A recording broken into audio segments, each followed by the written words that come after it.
पुओ को न्याय प्रदान दाबी में परिवार लोकंकर रास्ता रोक दीर्घ 8 घंटा धरी अवरोध कले रास्ता कलाहांडी ठुआमूल रामपुर अंचल ये हूँ घटना।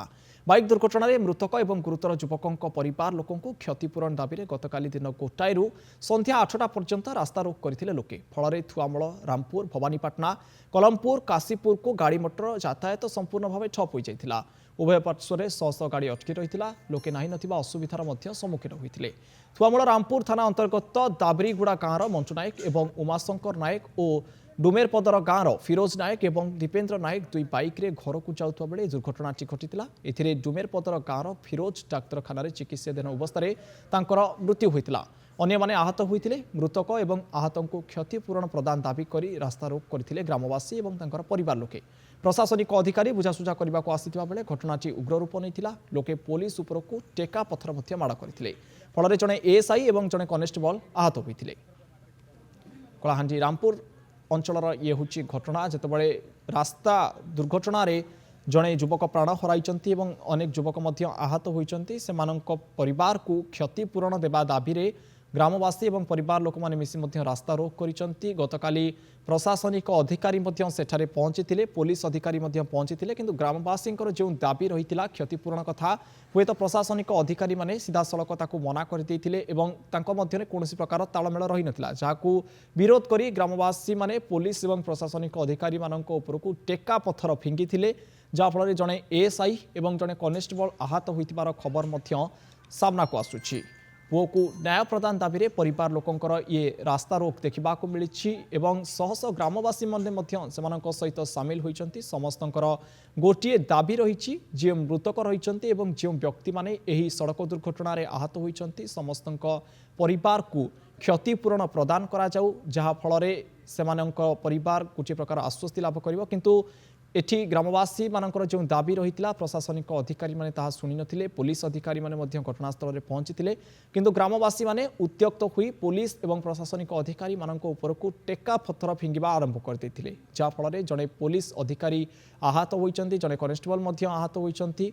वर्तमान ये रास्ता रोक जोगु उभय पार्श्वर शह शह गाड़ी अटकी रही एवं विभिन्न अंचल को यातायात संपूर्ण भाव ठप हो जाता। दीर्घ 8 घंटा धरी अवरोध करते रास्ता कलाहांडी थुआमूल रामपुर अंचल ये हूँ घटना। बाइक दुर्घटना मृतक और गुरुतर युवकों परिवार लोक को क्षतिपूरण दाबी में गतकाली दिन गोटाए संध्या 8टा पर्यंत रास्ता रोक करते लोके फल थुआमूल रामपुर भवानीपाटना कलमपुर काशीपुर को गाड़ी मोटर यातायात संपूर्ण भाव ठप हो जाता। उभय पार्श्वर शह शह गाड़ी अटकी रही ये हूँ तार चित्र आप देखिपे। गतकाली राति ये टेका पत्थर माड़ करते पुलिस उपरकू लोक मैंने कारण लोकंर जो दाबी रही जे मृतकों एवं जो लोक मैंने क्षतिग्रस्त होती से परिवार को क्षतिपूरण प्रदान करा जाऊ किंतु प्रशासनिक अधिकारी मानक मध्य से तालमेल देखा दे नथिला जहाँफल लोक मैंने उत्यक्त हुई पुलिस अधिकारी मानक उपरकू टेका पत्थर फिंगिबा आरंभ करते। अधिक आलोचना करबा आम सहित सीधा सड़क लाइव रे जोड़ी होती जयपाटना रिपोर्टर राजेंद्र पुंडा। राजेंद्र कौन रही वर्तमान अपडेट सूचना यहाँ नहीं कारण गतकाली तो टेका पत्थर माड़ करते पुलिस को लोक मैंने कौन थिला कारण पुलिस अधिकारी और प्रशासनिक अधिकारी माने जहाँ लोकंकर दाबी रही था शुणी नथिले कि जहाँफल लोक मैंने उत्यक्त होई टेका पत्थर फिंगिबा आरंभ करते। राजेंद्र निहाती देखंतु जेहेतु गतकाली 2टारू से बसते एवं लोक माने ग्रामवासी समस्ते आसिकी थाना घेर करते रास्ता रोक करते शह शह गाड़ी अटक रही किंतु वर्तमान जहाँ सिचुएसन रही कि से अधिकारी माने कौन से कथा शुणी नथिले जहाँफल से बाध्य ही राजरास्ता को ओह्लई से बीडीओ एवं तहसीलदार सहित जोगाजोग करते किंतु बहुत समय गला पर विलंब से पहुंची राति प्राय 7:30 8टा बेले पहुंची से माने डिस्कस करुले किंतु कौन सी आलोचनार समाधान हो पारला नहीं जहाँफल कि परिवार लोके एवं तार ग्रामवासी समस्ते उत्त्यक्त हो गए।